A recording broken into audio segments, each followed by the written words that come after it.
Thank you for coming out. God, after the 2 years we've had, it's beautiful. It's beautiful to see you all here. Isn't it? Audiences return to theatres. Fans are in the football stadium. The Taliban are back. It's nice, isn't it? We've taken our face coverings off. The women over there putting theirs back on. It's not feminist. It's good during a pandemic, though, isn't it? Nothing's getting through there. Fair play. Only thing better than washing your hands, just chop them off. Chop them off.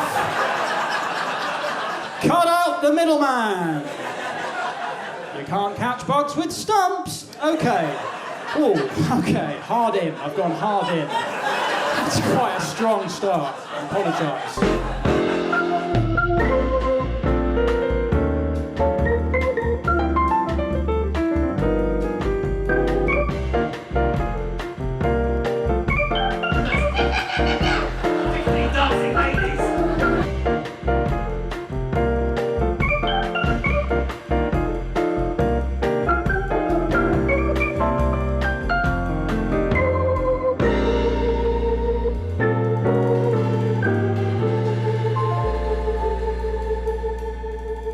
Just excited, man. Been cooped up inside for 2 years. Nice to see a lot of young people here, you know, itching, and then fair play, sir. The other end of the spectrum, you look like you were vaccinated quite early on. You don't mind me saying?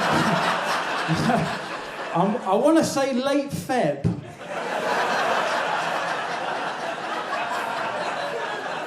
Am I right? I am. Yeah, I got good at it. I've got good at it. How many you had now? 3, 4, 5 of the fuckers? Your little vaccine cards like a Cafe Nero loyalty thing. There you go. See you next week, huh? 10th one's free. Remember that? Joshing. Thank you so much for coming out. And in all seriousness, all the best for the coming winter. But look,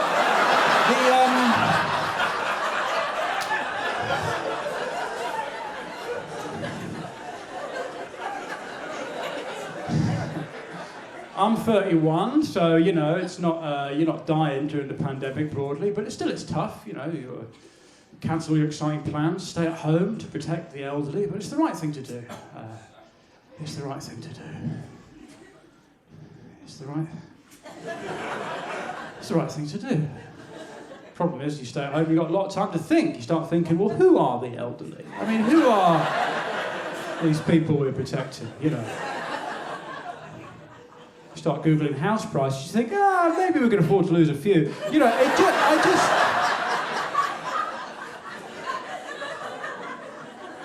the more you read about it, the more angry you get. This is a generation who went to university for free. Suckers like me paid $9,000. Oh, you stop feeling so fucking generous, don't you, young people? Oh, I get urges. Oh, there were urges. Well, times during the lockdown where I want to hop in the car, start driving around care homes, start coughing through letterboxes. But when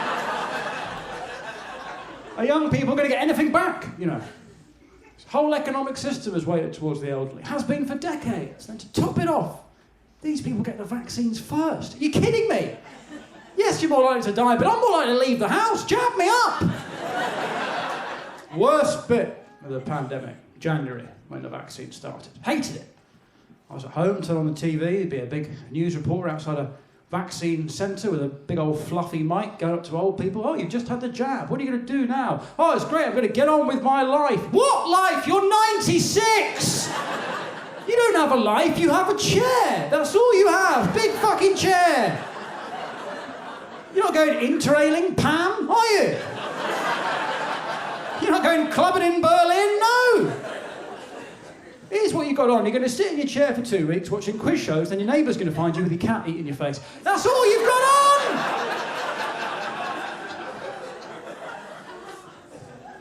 My grandmother is 95. She was double jabbed by April. Why? Waste of resources. Why? She leaves the house for 20 minutes. She comes back. She's got a bruise from the wind.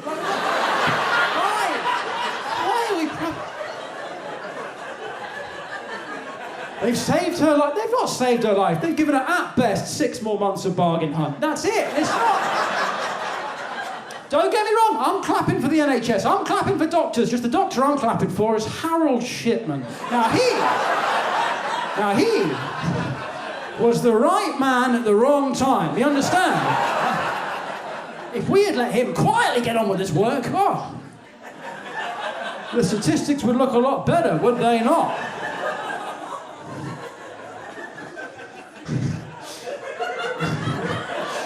I got a little hand-drawn painting of a rainbow in the back of my car. Thank you, Harold, thank you. You're the best of us shippers.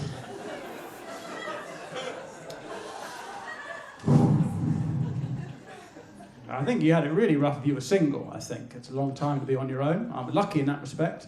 I got married at the end of 2019. Got married to a woman. Old school. Okay, pretty traditional fella. Do things the old-fashioned way. People make judgments about you when you get married young. They want to know how traditional you are. Oh, where was it, like a white wedding? I was like, yeah, mainly. Although my friend Phil's Chinese. He was there, but we both grew up in the countryside. It was a mainly Caucasian event, but we didn't get married in a church. We got married in a barn, lovely barn. Made more sense for us as a couple because we're not religious and my wife's a hog. Am I right? No, just a joke. Just a joke. She's beautiful in her own way, and I like it. The apple in the mouth. I think it looks good. Striking bride. Lift the veil up. Her father rotated her down the aisle there, but listen. I didn't really engage in the planning of the wedding. I don't think men really do too much as a generalisation. I think you know, what are you really saying when you propose? You're not thinking about the day so much as the rest of it. You know, what are you really saying? You get down on one knee, and you give her this ring, and you say, listen, when you die, I would like all of your stuff. Because she works in advertising, she's got some nice stuff, and I want it. But apparently, obviously, women are apparently much more concerned with the intricacies of the day itself. I read this thing. Apparently, the average woman has been planning her wedding day since she was 10 years old. Now, my wife was a bit more chilled out than that, mainly because, well, she's 9.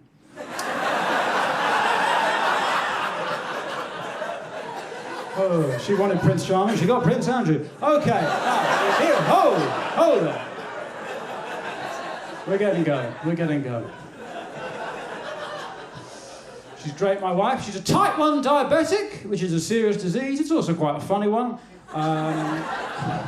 You don't know, she has to inject insulin every time she eats. And before she does that, she has to do this maths to work out how much insulin she needs. And sometimes she gets the maths wrong, has to eat something in a panic later. So it's the only relationship I've been in where sometimes we have to stop having sex so that she can run into the kitchen to reheat mash. You know, it's quite hard to have a quickie with a diabetic, you know, it's spontaneous. You're on the sofa, the mood strikes, you want to get down to it there and then, but obviously you've got to give the old girl time to carb load, you know. By the time she's finished, you know, the moment's gone, and you're out of bread. So, pop your trousers on and go to the shops.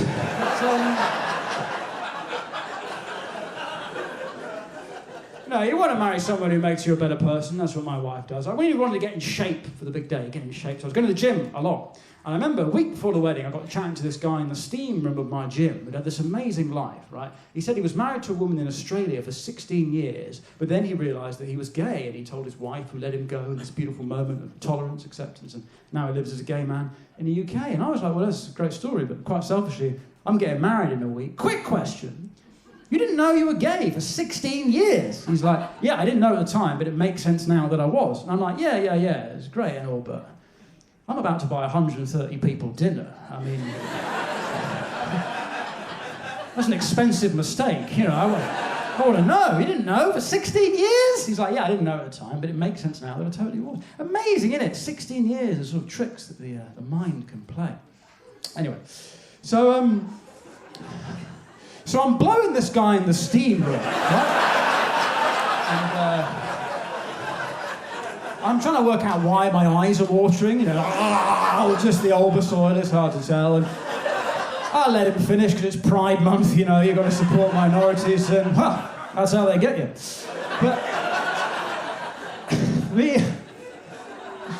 the real reason I was excited to get married was that as a comedian, now, I've been doing comedy for sort of 12 years, and what little name I have is based around doing big issues, cultural, social commentary, but increasingly it's a febrile atmosphere, subject to op-eds in newspapers. What can't they say? Should comedians only joke about things they've experienced? And, well, I was just excited to get a wife, and she's my wife. I'll say whatever the fuck I want, and you can just deal with it, you know? So I thought as a loving tribute, I'd base the show around the old growler.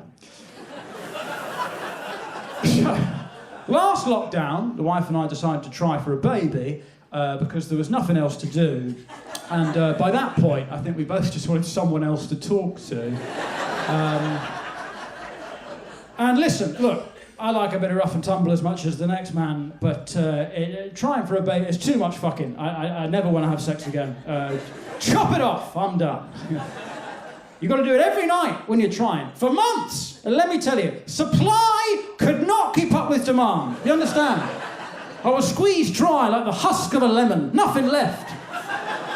I was coming pith by night 4. You understand? You know what I'm talking about, old boy. Now, I feel your pain. People in here might think I'm boasting. I'm not boasting. It's not sex. It's procreation. That's a different thing. Newer couples in here might have sex where you light some candles, have a bit of wine, take some time to set the atmosphere, create the mood. This is how my wife and I would start our procreation sessions. First things first, she'd check the spreadsheet, make sure she's ovulating. Lord knows we wouldn't want to fuck on a whim.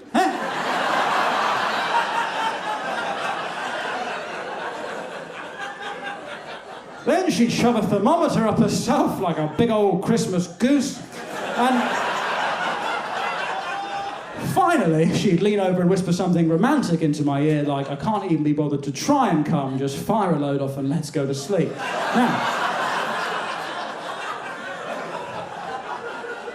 Now, straight men in the audience, you'll understand my problem. My entire sexual career has been based on the concept of holding back your own pleasure, give the poor girl a chance, right? I mean, that's very much all of our tactic, really, isn't it, lads? Doesn't matter how slick you think you're being, like, oh, you like that? Who's your daddy? Oh, I've got to move. Inwardly, we're all going, no, hold.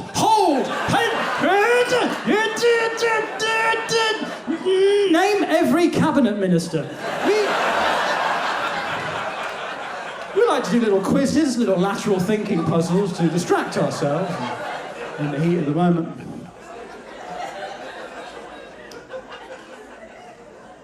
But when you're procreating, the pressure's not on not coming, the pressure's on coming. It's the only reason you're fucking. It's like a heist. You've got to get in, get out. But the pressure got too much. I couldn't finish. And so it just went on for hours, back, forth. It was like Nadal, Federer. You know,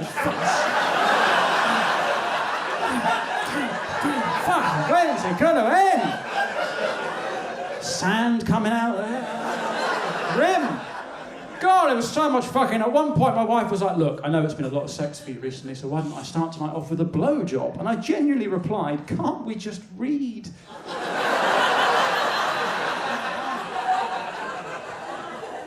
The noise I make now when I do eventually climax, holy mackerel, it's bleak. I swear it used to be excitement, adrenaline, kind of vigour, but now, you know the noise that maybe your elderly relatives would make when they've eaten their Sunday dinner a bit too quickly, and they make this weird kind of internal burp noise that gets caught in the throat? You know, they kind of, that's the noise I make now. Love you, okay. I'm just going to go to the petrol station, get some Gaviscon. See you later. Friends say you've got to spice things up, and they're right, of course. That's what you do when your sexual relationship goes stale. The problem is, we were trying to conceive. And I was like, well, what if we get all kinky, but then we end up making a baby, you know? I mean, I got to look this kid in the eye. I don't want to stoop to such depths that I can't look a little 3-year-old girl in the face when she asks me where babies come from, you know? Oh, you want to know? All right, pull up a pew. I'll tell you the story of the birds and the bees. When a man and a woman love each other very much, they get bored quite quickly. So begins an arms race of filth. It's a race to the gutter. There are no winners. And Well, like any drug, your tolerance just builds up over time, so you got to keep pushing yourself further and further to reach the same level. Anyway, long story short, your mother put my balls in a clamp, took a shit on my chest, and 9 months later... You see that hook in your nursery where the mobile comes down with all the fluffy... Well, that's where your mother would hang me up like a halal goat, and I'd be spinning there like this, and she'd be shoving a rubber fist up my arse, and... We're about a month away from IVF at this point, but she kept plugging away, and... Well, that's why you're called Peggy, of course, because it was well.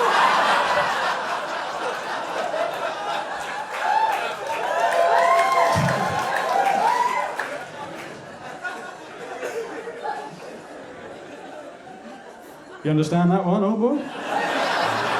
You've lived. You've lived. Hard to spice things up, given the circumstances, wasn't it? Suggested we do a bit of role-playing, asked my wife to dress up as a sexy nurse, but the pandemic's ruined that. The amount of PPE she was wearing. It's like trying to fuck a beekeeper, you know? Put more clothes on.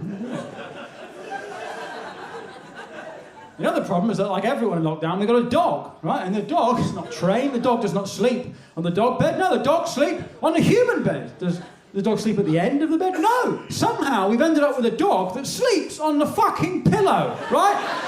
So I've got to have sex with a dog's face staring at me.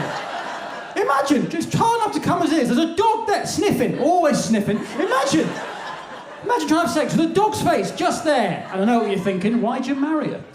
But, hey, it's my wife, goddammit, I'll say what I like.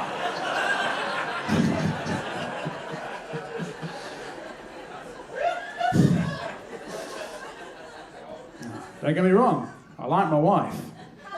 I love that dog. I love that dog. When you're middle class, as I am, and you get a dog, you get asked these questions. People, your middle class friends, go, you got a dog? Oh, that's lovely, that's a good thing, isn't it? Is it a rescue? Presumably you didn't even pay for a puppy. It's a rescue. Is it a rescue? You're a rescue dog? No! I've got money! And I want a pet! I don't want a fucking Vietnam veteran in my house! I want to throw him the ball and have him bring him back, not think it's a fucking grenade. Can't walk him through the long grass, keeps having flashbacks to Da Nang or whatever. Want to come home and he's jumping up, pleased to see me, wagging his tail. You don't just come home to a silent flat. Oh, where's the dog?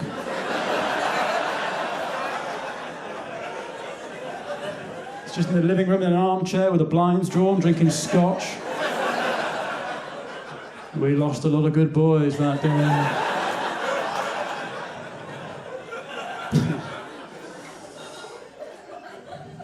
But eventually, after months of fucking, the wife, this is, not the dog, although she was there, the dog was there, in my eye line. And after months chipping away at the coalface, we did eventually conceive. I impregnated the fortress, an achievement which I think should at least count towards my Duke of Edinburgh award. It's a badge or something, but I tell you, having a pregnant wife changes the dynamic of the marriage, because your job as a husband is to support the wife. And before this, maybe she'd have a day where she woke up low self-esteem, she'd wake up, look in the mirror and go, oh, I'm worried I look fat today. And I'd go, I hadn't noticed that, I think you look beautiful. You know, job is to support the wife. But then she became pregnant. She started comparing herself to her friends who were also pregnant. And a few months ago, she called me in and she said, Finn, come and look at me. I'm worried I'm not fat enough. Oh, curveball. That's what I call a lose-lose situation. Hey, fellas. It's a cunning female trap. How am I meant to answer that question? I'm worried I'm not fat enough. Nah, look at you. You're a fucking disgrace. What are you talking about? We had to cut you out your shoes this morning. Do you know what I mean? We broke the kitchen scissors. You don't remember that? I like it, having a big old wife. I enjoy it. bigger people are sexier. I also think a lot of people think this, straight men in particular. We just don't admit it because of the body image culture we get hit around the face with. But I think bigger people are way sexier. Yeah. Like as a straight man, which is the only perspective I can offer. Think about the bits that you get asked whether you like. You get asked whether you're a boob guy or a bum guy, yeah? No one goes, yeah, I like ribs. I'm a rib guy. I like the knees and the knuckles and the elbows. Let me come on your patella. No one's saying that. Come on, baby, I want to fuck your femur. No, it's no one's thing. But also, I just think spiritually, when you see a bigger person, what does their body shape tell you about them as a soul? Well, for one, it tells you they're spontaneous, doesn't it? They clearly don't stick to plans. That's sexy, though. That's what you want. Unpredictability. You're on a date with this person, you're going to the museum, you walk past a bakery, donuts, 2 for 1, fuck the museum. That's what you want! Oh, we're doing this, I like it. Where's it going? Because the opposite of that is vegans. That's the last thing you want on a date. Fucking structure, rules, bureaucracy, right from the menu. You order the steak, the questions start. Did you know that was a living thing? Well, you just killed my erection. Is that vegan? That was a living thing with hopes and dreams, and you slaughtered it just then when you said that, actually. Filthy hippies, I'll be having none of that. Only so freaky you can get with a vegan in the bedroom. You can't lick whipped cream off them because of the dairy. I can't say I'm that excited with the idea of licking soy off someone's tits. Want to come back to mine and eat whipped oat cream off me? No, thank you. I'll stay outside and wank, but thank you, though. It's a lovely thought. I think it's a good time to be fat, politically. I do. I was fat in the early noughties. We got no respect, man. But now, body positive role models. Lizzo. We had no body positive role models. In the early noughties, we just had Mr. Blobby, Michelle McManus. That was it. But now, body positive. The language has changed. It's becoming more politically correct. Soon, you won't even be able to call a fat person fat. Soon, we'll have to start calling them people of blubber. That's the way it's going. They're going to form a community, I know it. They're going to form a community, all the little splinter groups. Like the LGBTs are going to have the fat people, they're the F. Chubby people, they're the C. And then people who were fat when they were kids, like me, we're the K, Come together. KFC community. That's what it's going to be like. Because everyone wants to be like the gays nowadays. Everyone wants a group. Easier to have a group. Yeah. Everyone wants to be in a group. Even the straights want to have a group. There was a serious movement a few months ago to start straight pride. Imagine what that would have looked like, London. Oxford Circus full of people in hiking gear. Waving the straight pride flag, which I presume is just 7 different shades of beige. All the straight pride chants. Anal is for special occasions,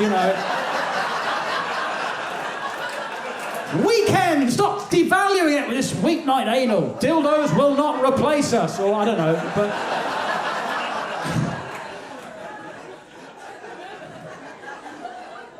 But everyone wants to be in a group, safer in a group, You've got the liberals on your side. You have more cultural cachet in a group, but you've got power when you're in a group. But then sometimes 2 groups start fighting each other, and I've got to say I quite enjoy that.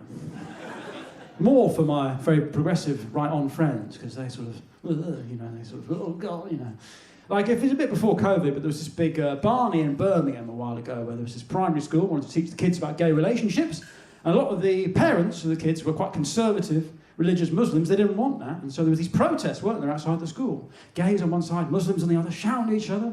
And all you had to do when we were talking about this to my right-on friends was go, hey! Who's right? Oh no, please. No, don't make me choose. I'm going to look bad either way. No. Muslims, gays. Why can't you sort this out yourselves? Okay, Okay, who do I not want to piss off? Muslims win. I mean, the gays don't rise like that, do they? Who would you rather be kidnapped by, ISIS or Queer Eye? That's a simple question. You spend 5 days with the fellas from Queer Eye, you just leave feeling really confident, like, oh, yeah, I will ask her out, actually, thanks. I've been holding myself back all this time. I don't know how you did it. You find out you're having a baby, you've got decisions to make. First one is, do you want to find out the sex? We decided we did want to find out the sex. Not because we wanted to, play along with these archaic gender stereotypes and paint the nursery pink or blue. We just wanted to know if we're having a girl. Obviously, we'll have to keep trying till my wife bequeaths me a male heir. Nothing outdated. But then you've got to decide, increasingly for our generation, whether you want to throw a gender reveal party. Now, yeah, it seems more of an American thing. But you've heard of these things. It's insane. Americans are going to the 20-week scan and going, right, everyone, to the ammunition store, to family, meet me at the nearest quarry. I have an announcement to make. My baby's got a dick. People have died. It's insane. People are dying. I mean, when we found out, we just sent a WhatsApp message, just with a WhatsApp group message, I don't know, maybe it would have made more of a fuss if we were having a boy. But, joke! He's a joke, Joe. Obviously I'm joking. You want a girl. Boys are done, man. Fuck them. They're all creeps. You don't want a boy creeping everyone out. Mama. Get that kid away from that woman. It's a walking hashtag, for Christ's sake. You can't do that anymore, you know what I mean? Hey! I don't care if you're hungry, cut it out! It's optimistic raising girls now, isn't it? It's all about empowerment, You say to them, you can do whatever you want to do when you are older. And you mean it! Best time to raise a girl in history. You can be whatever you want to be. More complicated raising boys. You say, hey, listen, son, I want you to respect women, learn about consent, but also here's a phone with every porn video ever made. Good luck, I trust you. I trust you to make the right decision. No, you can use it to send a dick pic to everyone you know. Yeah, I don't know. It's tough for both, I think. It's tough for both young people nowadays. The phones aren't making it easier. You're already hopped up on hormones, This Me Too stuff. It's tough for the young people, I think, on both sexes. It's tough for young boys, hopped up on hormones. It's hard for a young man to know if a woman is genuinely flirting with him or she's just polite. That's quite a hard line for a young man, isn't it? You go, does she want to have sex with me or is she just fulfilling her duties as a vicar? Dare I make a move in God's house? But obviously, much harder for women. Of course it is. Very hard for a woman to know if a man is a sex pest or he is just Mediterranean. Very handsy people. It's a fine margin. Hey, it's a me too. You've got to be careful. Some cultures, I'm just saying.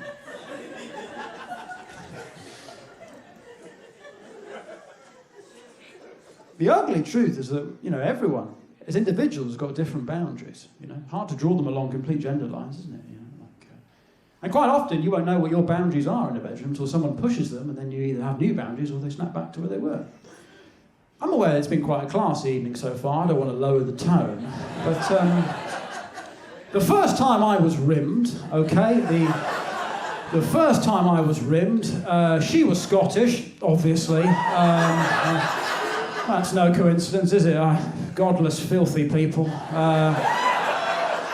It makes sense. If you start the day with fried haggis, an arsehole's a fucking palate cleanser.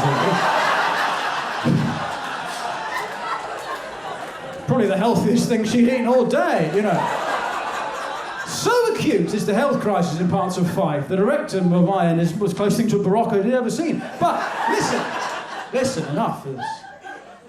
My point is, and there is a point, I didn't know I liked that until she just started doing it. I was like, oh, and then my boundaries changed, so much so that for a good couple of years there, rimming was like the bare minimum, the first base rimming for me. Do you know what I mean? I'd go on a date with a girl, she'd go for a kiss goodnight, I'd be like, yeah. Oh, I'm sorry, Your Majesty. You know. Prude.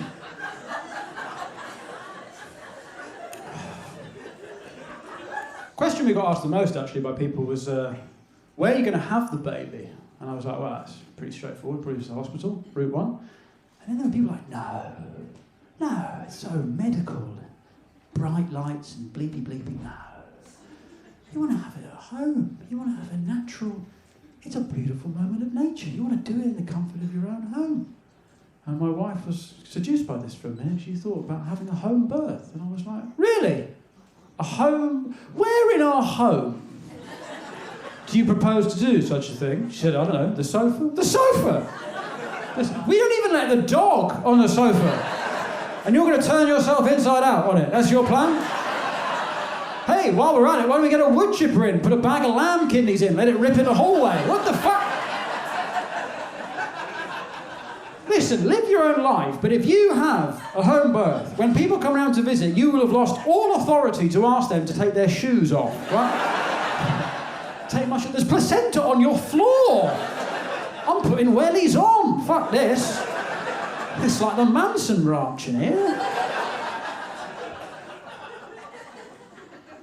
But there's this kind of anti-medicine, anti-science thing bubbling away amongst educated people. We've seen it, haven't we, this year with the anti-vaxxers. Obviously, it's not a new thing. The sort of movement started in earnest about 20 years ago, and there was this one wackadoo doc who said that the measles vaccine caused autism. And it doesn't. That's a complete myth. Complete conspiracy. But I was thinking, even if the measles vaccine did cause autism, like as a disease, autism is way better than measles. You should just let your kid get that, you know? No? Disagree? Pick a disease, autism or measles. Autism, of course! Well, of course! My cousin's got autism. You know what's wrong with him? He likes planes. That's it! That's it! I mean, don't get me wrong, he fucking likes planes. If you don't like planes, you're not going to get a word in with him, really. It's all he talks about. Planes, aviation, travel. But that's it. And still, people are like, oh, the kid gets autism, they'll struggle to make friends. I don't remember the kids at school with measles drowning in mates. You want to play hide and seek? No, I was going to scratch. Okay, see you later. There you go. Obviously, it's still difficult. I'm just saying it's better, you know. You've got to invest a lot of energy in that child, make them feel emotionally secure. But eventually, in the long run, teach him to count cards, move to Vegas, make some money out of the fucker. I'm just saying, there's pros. You can't make money out of measles. God knows I've tried. Live a normal life with autism. Don't know why it's seen as such a stigma. You know? Greta Thunberg's got autism. Yeah. And that's not even the reason she's annoying. She is fucking annoying, isn't she? Like, doesn't matter how correct you are about blah, blah. You're 17, wind your neck in. It's irritating, isn't it? Doesn't matter how correct you are being told how to live by 17. What are you doing? You're a teenager, what are you doing? Get drunk, get fingered. Why are you talking to us? As a rule, I don't take any life advice from someone who's not been digitised. You know what I mean? Male or female, before you start.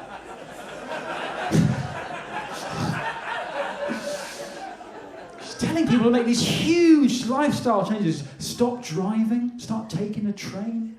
Well, of course you think that. You're Swedish. Your trains probably work. I mean, if Greta Thunberg had to travel with Southern Rail, she'd be like, all right, some car journeys are necessary. This franchise is completely fucked. Telling people to stop flying, start sailing? Really? Lads, next time you're off to Magaluf, all aboard! But then of course she thinks that. She was born in 2004. She's clearly never seen Titanic. It's why she wants to save the icebergs. I say, fuck them, let them all melt. Caused nothing but trouble, ruined a beautiful romance.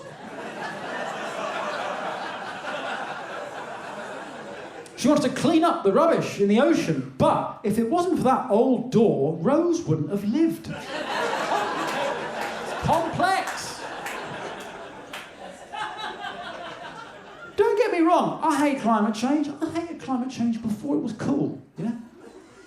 Back in the old days, single days, when I was a young buck about town, maybe I'd get lucky of an evening, go back to a lady's house and she'd be getting freaky and she'd say, hey, you put a condom on? I'd be like, absolutely not. It's a single-use plastic. How dare you? Don't you care about the Amazon? I'm going to pull out and come your tits. It's the only way. I fuck green, baby. Listen, I don't want to see some turtle tomorrow with a condom and it's not in my name. I care about my carbon dick print. All right, listen. I'm raw dogging for Greta. Who's with me? That's my new movement. I'm selling wristbands after the show. Raw dogging for Greta. We're going to sit on the M3 tomorrow. I think we'll get a good response from the truck drivers. I think we will.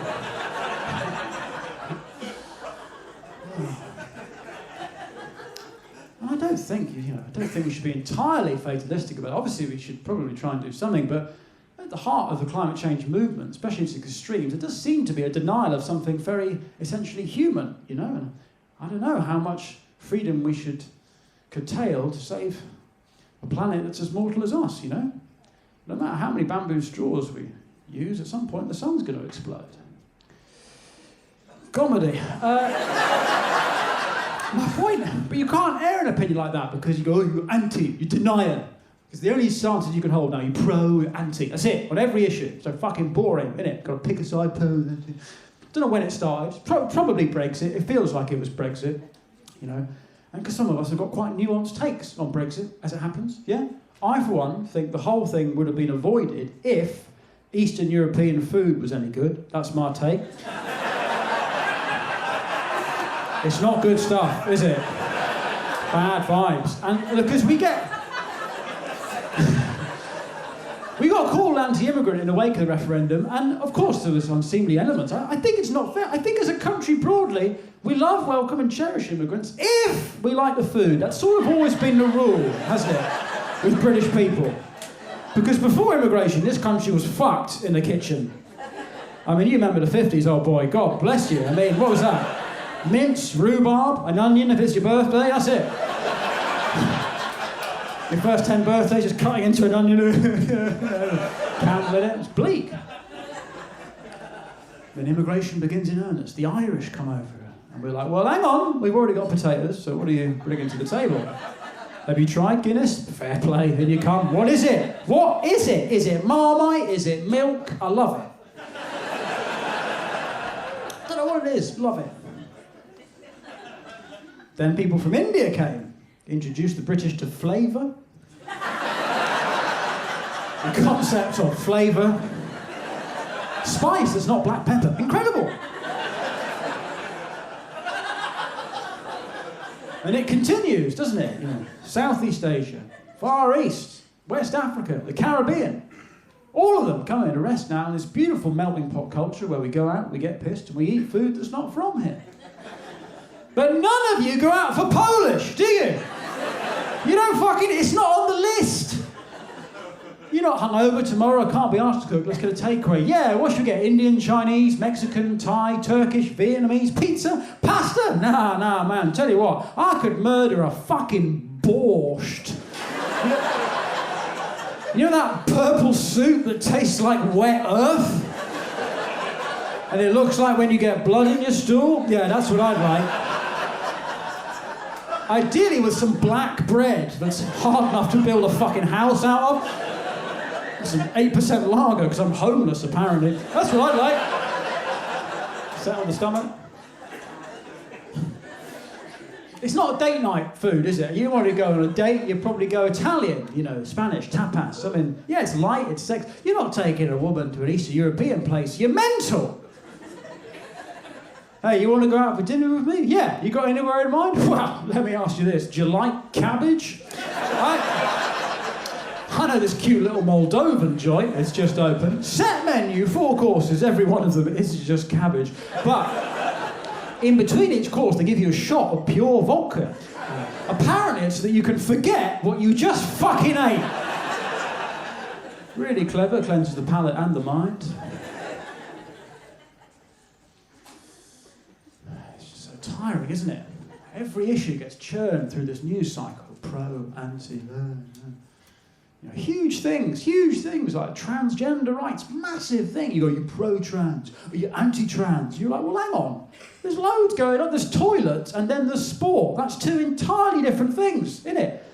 Toilets, I think, well, piss where you want, because we all do it, don't we? I frequently identify as disabled. Wherever, fucking stretch, wherever.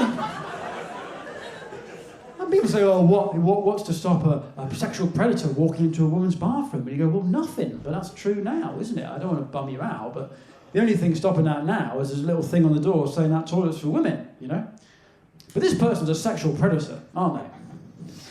I don't know anyone whose moral code would allow them to sexually attack someone and yet forbid them from disobeying door signs. I feel like if you've got no problem with one, you'll have a little truck with the other, I'm going to have my way with a woman I find. I'll sneak past the receptionist of the gym, down the corridors, past... Oh, for Pete's sake, it's a woman's bathroom! Fuck, I can't go in there! Sure, I may be a rapist, but I'm no trespasser. I'll wait here like the gentleman I am. But that's toilets, that's one thing. Then you've got sport, entirely different thing. I think you can think that on toilet and still think it's a bit fucking weird. Turn on the TV, see a trans woman competing in a women's weightlifting, It's strange. Like, I'm shit at football, terrible at football, right? But if I identify as under 9,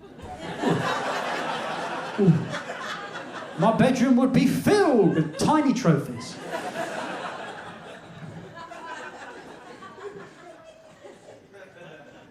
And that's why it's been nice in a weird way the last couple of years, because there's been one news story, hasn't there? There's been a bit of that, there's been less of it broadly, all of us have sort of the same opinion. I'm not talking about COVID, I mean Prince Andrew. He has had what I like to call a big year, has he not? I think Prince Andrew would have liked COVID, I think. I think New Year's Eve 2019, he's sort of thinking, I really hope something big happens. Global, historic. Just takes the edge off that interview I just did where I said I didn't fuck that 16-year-old because I went to Pizza Express. What? You can do both. Am I right? Anyway, look,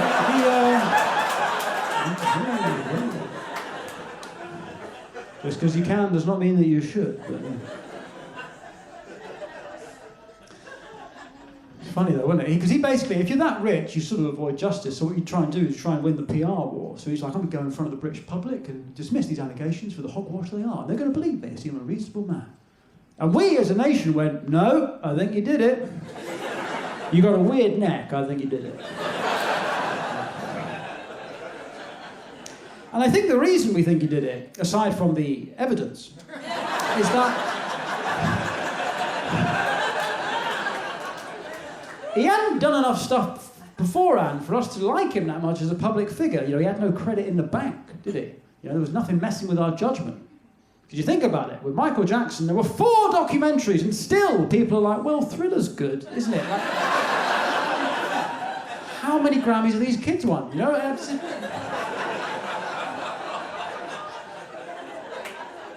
Music's too good. R. Kelly, he's in jail now. The worst human that's ever lived. He's so bad that his victims were so many you could binge a box set. That's how bad he was.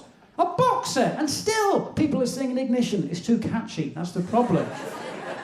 Music's too good, you get away with it. Because think about it. When they came for Rolf Harris, we were like, yeah, send him down. Fine, actually. Well, I can't play the wobble board anymore. Who gives a fuck? And then we were like, can you take Cliff Richard as well? Completely innocent. No, just take him, please. Please. He's weird. Please, just take him. Poor Cliff Richard. His music was so bad, we hoped he was a paedophile. That's how...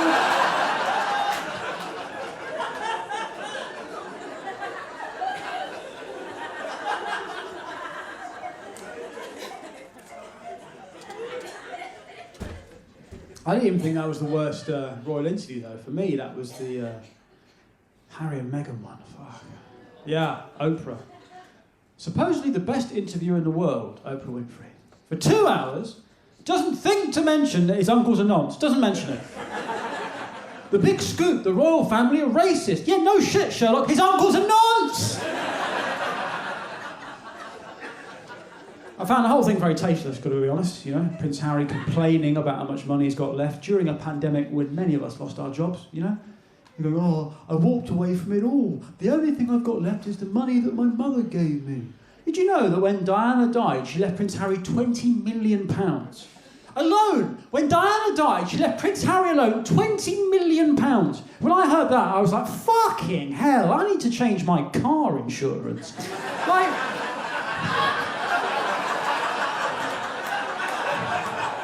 What kind of policy was she on? That she wrote off a car abroad and still... I need to call the Admiral in the morning. I've already got fire and theft. Fuck me, I'm being rock blind. It pays to shop around. That's her legacy, I think. That's her legacy. Shop around. There's deals to be had.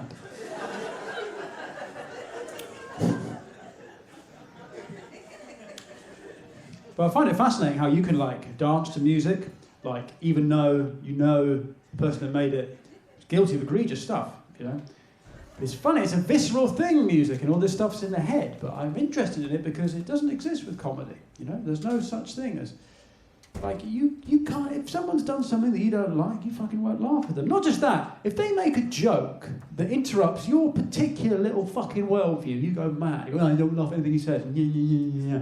Mental, isn't it, the difference? Like, I did Have I Got News For You in lockdown, and, I may have said a joke about a former Labour leader, I won't name him for my own security reasons, but wow, those people going hard. And, you know, death threats, my agent got rape threats, there was a bomb threat at the fucking production company, it's insane, all over a joke, you know. It was during lockdown, so I couldn't really get out of my head, and I was just reading this shit coming through, and I went to the park one day, walking the dog, and bumped into a guy I know who's also got a dog, and the dogs have mates, so they're playing away, and we're standing by the duck pond, you know, and he said this amazing thing. I told him what was happening, and he said, well, what's happened, right? The reason this has happened is that comedians have started trying to make political points to make up for the fact that they don't have any jokes as a way to sell tickets, at the same time as politicians who don't fucking are trusted by anyone, they're trying to make jokes as a way of winning votes, and everyone's got all confused about who can say what, you know? Like he said, I'm a gay guy, I don't give a shit what a comedian says, because nothing they say means anything, everything they say is for a laugh. When a politician does it, they have a duty to represent people, they don't get the same privilege. Amazing, isn't it?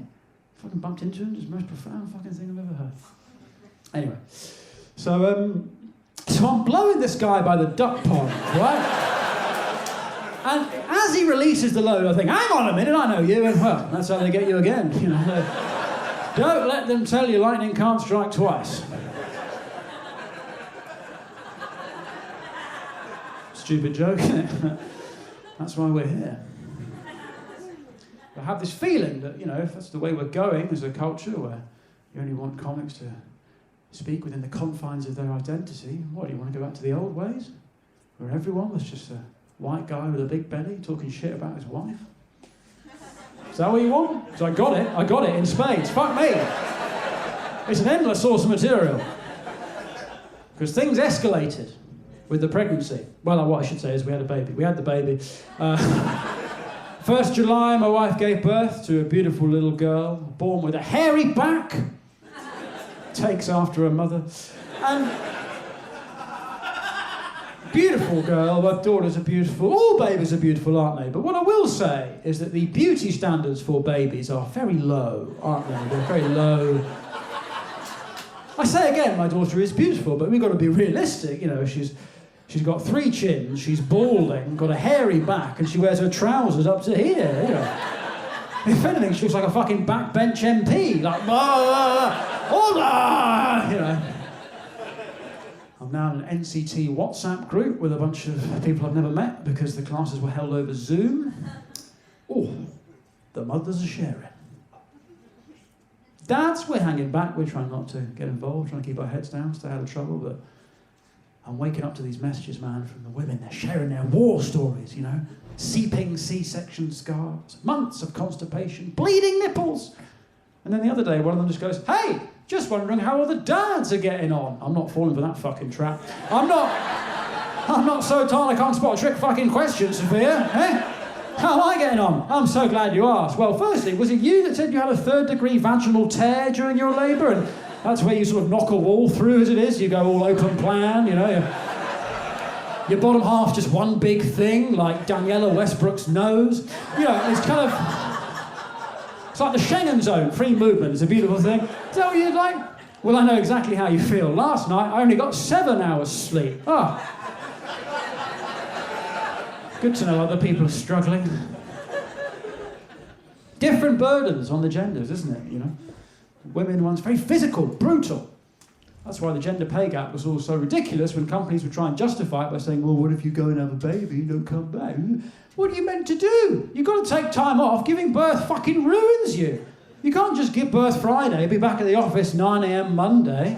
How was your weekend, Jill? Heavy. Pretty heavy. My pussy and my arsehole are now the same.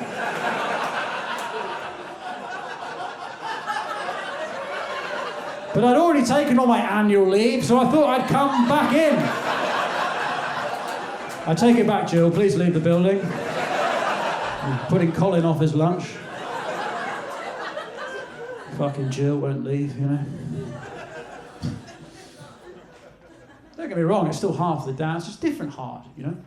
Like, I try and give my wife a break, but I haven't got the boob, you know, I haven't got the red button you can press to shut them up. And, you know, I'm not proud of this, but the other night, you know, my wife's in bed, I'm on shift as it is, and they say the hardest thing about parenthood is that you can't quit. And it's not true, you can. You shouldn't, but I did she was crying, I just put her in the crib and went and sat in the car for an hour. Listen to 5 Live, beautiful. A lot of being a new dad is just looking for reasons to get out of the fucking house, I'll be honest. That's why I love that dog, man, fuck! She's my escape cord, you understand? Dog's got to be walked every day. I'm taking the dog out, honey. All right, 4 hours later. Where are you? We went to Wales. I just thought I'd give the dog a change of scene, maybe. We might make a night of it, stay over. I'll see how I feel. I got mates, just had kids. They don't have a dog and they are scrabbling around for any fucking excuse. They're going through the store cupboard. Honey, I got to go to the shops. We're out of star anise. See you later. Well, how am I meant to make a fucking rendang if I haven't got any star anise?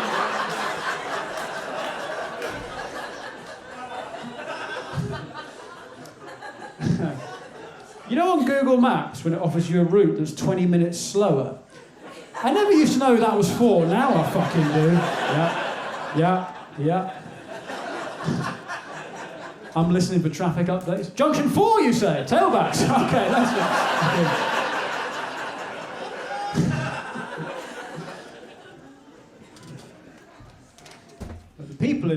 People in these WhatsApp groups, man, they don't know what we went through. You know, we went through a very particular thing. The baby was born 7 weeks premature, and everyone's fine now, but it's just different. You know, when you have a premature baby, it's just different.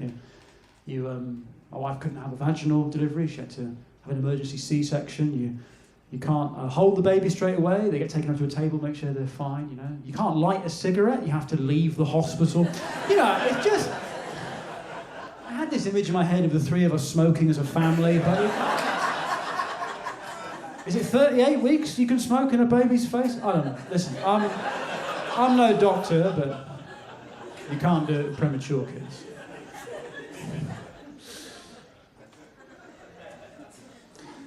They say you never forget the day your first child is born, and they're correct. But it's got nothing to do with the kid. I'll tell you what happened. About an hour after the operation, I've been having a little break, getting some air. I come back to the ward, and my wife sat up, she's had a C-section, she's all groggy, and there's a midwife there. And the midwife's like, okay, well, you know, it's a bit dicey, but everything's fine. The baby's in the neonatal unit, she's fine. Bit hairy, but, you know, she's fine. But she's born at 33 weeks, now that is early. It's too early to suckle the kind of Maggie Simpson She hasn't quite got that down yet, so we've got to feed her through a tube for the first couple of weeks. It sounds a big deal, but it's not. We do it all the time. But, however, we do need milk. Now, it's early for the mum, 33 weeks, hasn't quite got the milk production going, so it's too early to put a pump on her. So, what we like to do at this stage to make the dads feel involved is we give you a syringe. We ask you to get what you can and run it over to the kid. And I was like, fucking me? You want me? Is there not a member of staff here that's trained to know how to fucking milk someone? Is that not a... And she went to a very overstretched at the moment, and I was like, fucking hell, will the Brexit fallout never end? No one to pick the fruit, no one to drive the lorries, British taxpayers got to milk our own fucking wives? Surely this is a job for the Romanians, if ever there was one. Pavel, come back, there's wives to be milked. It's 2 months of hard work, you go home and feed your family for a year. Pavel, you'll be drowning in cabbage, please. You want a Romanian man, I don't want a fucking wise guy from Kent milking my old bird. I want a Romanian. They're used to it, the Romanians. They're brawny, you know. That was what it was like under communism. You go to the shops, empty shelves, come home. All right, Hilga, get in the sling.